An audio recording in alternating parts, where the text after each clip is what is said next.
Good morning. What's going on, everybody? How you all doing? Happy Sunday. I hope you're having a relaxing time off, or if you work today, hope you find some time to relax. So, this is a super important video, especially on the integration path to becoming your greatest version, overcoming blockages, and basically soaring to your goals, reaching the clouds, reaching the stars. I'm going to tell you what has worked for me and many when it comes to mastering relationships, relationship to your romantic partner, to God, to your family. Life is a series of relationships. Your relationship to health, your relationship to death and life, your job, your work. One of the hardest but most rewarding elements to life if you kind of find your flow and work through it. Now, if you're like me, when you're at the pit of your hardships, your despair, your depression, your challenges, you almost want to avoid relationships altogether because it can be too triggering. I'm going to get into how I mastered, mastering. I'm still working on the thing, of course, but I've made a lot of progress. The art of relationships, being happily married now, being in a job I'm happy with, having a good relationship to God, and so on. And it's still improving. I'm still getting better. Stay tuned. If you end up by liking the video, please like it, share it around, subscribe to the channel. It helps a ton when helping get these messages to a wider audience. So many thanks. So this all starts with our childhood, our relationship to our parents, right? Our family, the people that were around us in our upbringing. And if you're on this type of journey of healing or growth, self-improvement, whatever the heck you want to call it, you may have had a very difficult childhood. I can relate with that and have compassion. I sure did I've had my story in my other videos. But that is our whole world, our family, our parents when we're a kid, or if our parents were around, or whatever your situation was, maybe you're adopted. We get cultured, we get socialized, we get raised to exude certain qualities and to restrict certain personality traits of ourself. Some things are acceptable, be good and get rewarded, or be bad and get spanked. Santa Claus is, and the Christmas has such an impact, things like that, right? You're rewarded if you're a good boy or a good girl. And this has different degrees in different families. So very oftentimes just exuding normal childhood, normal behaviors is shamed and shunned and looked down upon. Sometimes just you being yourself is something you get punished for because something about that may not sit right with your parents and people around you. Maybe it's their own personal triggers and their own personal lack of acceptance of certain qualities. So they teach you to push that side of you down while praising certain sides of you that may be more societally accepted. Maybe you get A's in school and then you get praised for that. Or if you, I don't know, let's say, act too much like you have too much energy and you like to build things and you like to play and really express your voice, you might get told to be quiet and get put in timeout for certain things. Maybe your parents want you to be a doctor or an accountant, but you really like playing music or making movies and you want to be a filmmaker. You don't get any praise for that because that's not going to make you a lot of money, says the people around you. So you put that aspect aside. Anyway, long story short, we get cultured, we get raised, we get socialized. We learn how to shut certain parts of ourselves down and only express certain parts of ourselves. Now, whether or not the intentions were good from the people that raised us, this has consequences. So it makes relationships more difficult as we grow up. It makes relating to others, to teachers, to friends, to later in life, loved ones, or romantic partners more difficult. We lose ourselves a bit. And a lot of integration and healing people that are on this path, it's about the path of putting yourself back together again, to finding yourself again, to rediscovering what you really like, what you really want, what you really don't want. Part of finding yourself becomes necessary in your own happiness to heal. And a big bridge to that is communication. So this is an important topic on the path to better relationships. Communication. I was terrible at this. Now, communication seems like a simple topic. It's actually not. Even very famous people like, I believe it was Warren Buffett said, if he had one piece of advice to give any young person would be to take a communications course. Because communication is not that simple. Yeah, sure, I'm communicating now, but there's levels to communication. There's levels to active listening. There's levels to communicating with yourself and knowing what you truly want and don't want. A lot of times we shut down communication just to make things seem smoother and easier for those around. So it's another root in childhood right there. We shut our voice down just to make things more comfortable for other people.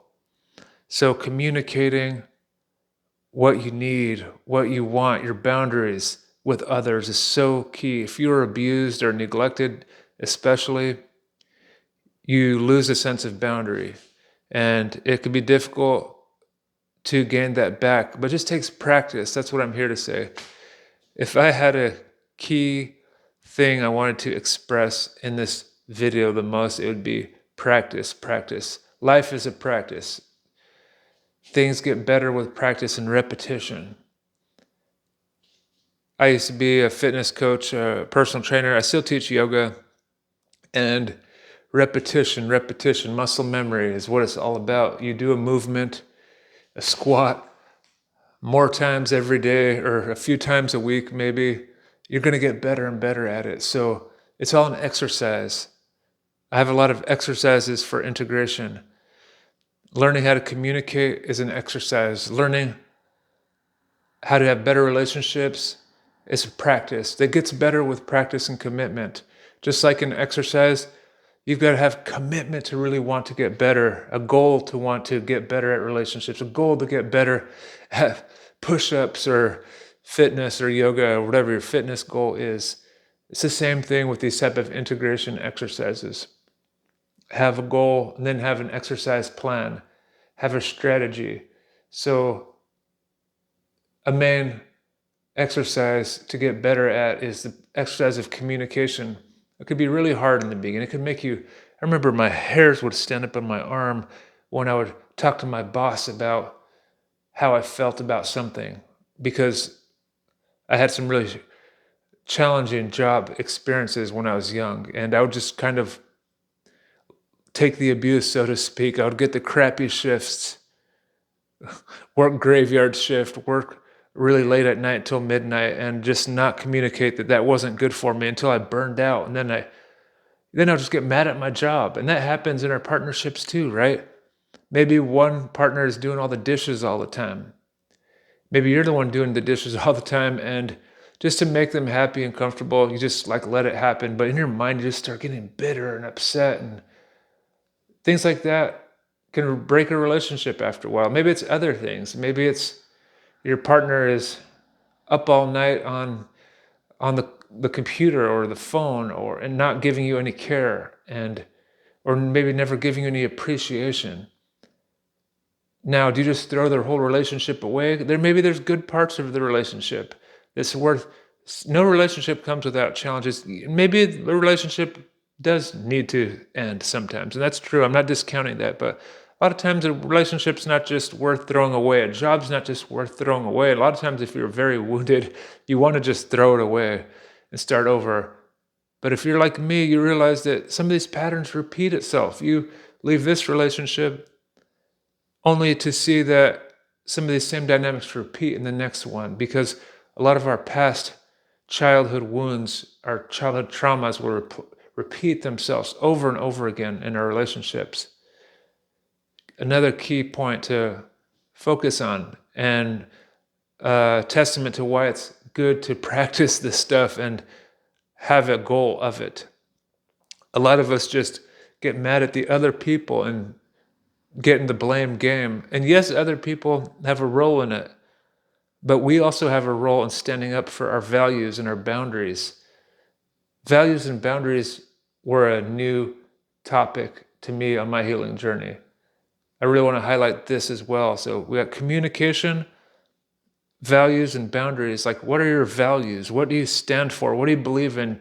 Do you value communication? Do you value appreciation in a relationship? Do you value reciprocity? Do you value listening? Do you value sharing responsibilities? So that's something that you might need to communicate. These elements are connected. You communicate values, you communicate boundaries. If you've been doing the dishes for weeks now, you got to communicate when your boundaries have been crossed. If somebody's raising their voice at you when they speak to you, you've got to communicate, hey, I don't like that. Because how are they going to, people run on autopilot. Sometimes they don't realize you have a problem with it until you say something. And sometimes we might think that, oh, they should just know, they should just be able to read my mind. No, people don't read it. They run on autopilot. There's an animalistic nature to a lot of people. And until you break the pattern by communicating your needs, your values, your boundaries, they're going to keep on doing it. Now, this stuff takes time. I want to start to wrap up here soon, but like any exercise, you don't get it overnight. You don't learn your first pull-up overnight. You don't get 10 push-ups overnight. No, it takes some months sometimes. Sometimes it takes a year. Sometimes, depending on your level of woundedness, it could take several years. It probably took me on my most current growth spurts, I guess you could say, in my relationships, when I really was focused on it, and in a relationship that was finally compatible, where we talked about these things, it took a good few years to really get to a place of, wow, I could see the crystallization of this growth. I could see all this stuff be natural now. The communication gets natural now. Now I'm a natural communicator, and it's easy, and it doesn't make my neck hairs stand up anymore. It doesn't make me nervous anymore. Those are trauma responses from the past. They could go away with these exercises.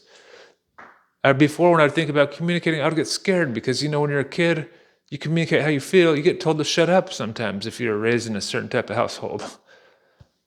But that goes away, and you get more confident, and your nervous system gets exposed to the new way of being, and the past isn't replaying itself anymore because you've outshined the old self with your new self now, and your new reinforcement of your new behaviors, your new thoughts, your new words, your new actions.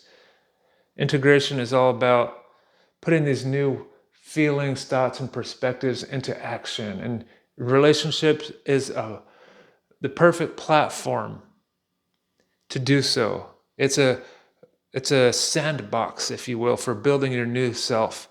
That's the power of relationships, especially if you find somebody that is willing to have that with you. A lot of times when you're new at your awakening, you'll find that your current relationships, this is very common, are not a match because maybe those people were not the right fit for you. They're not also willing to communicate, and they're not willing to be reciprocal in this type of game of growth. Maybe they don't want to grow together, and you can't force it. Sometimes you got to let those people, places, and circumstances go. But as you make a commitment to yourself and your healing and your happiness, you'll find that you start to attract other people, places, and circumstances that are a match to that, and they also want to work on it with you. The universe likes to mirror us. God likes to mirror us. So if we want to make a stand for our happiness, it's going to help us attract more people like that in our life. So I hope this has helped a ton. Communication, knowing your values, knowing your boundaries, knowing your wants and needs. Those are some of the main things that have helped me excel in my relationship now and my other relationships like work and so on over the years. Work is easy for me now. There's still some hard times. I'm not going to diminish it, but it's easier to work through those hard times because of the communication and knowing my limits, knowing my boundaries. So growth is possible. It's possible to have good relationships. I was away from relationships for a while, one as my hardest time. Sometimes that's important. I want to bring that up really quick before I end, but maybe the time for you is to take a break from relationships and go on the monk journey or the ascetic journey and separate yourself. That can have a lot of therapeutic value too. But at some point, the ultimate platform of integration is to come back into the world, come back into relationships, and communicate and to express and to grow together, because life can be better with community. Life is better with others and community.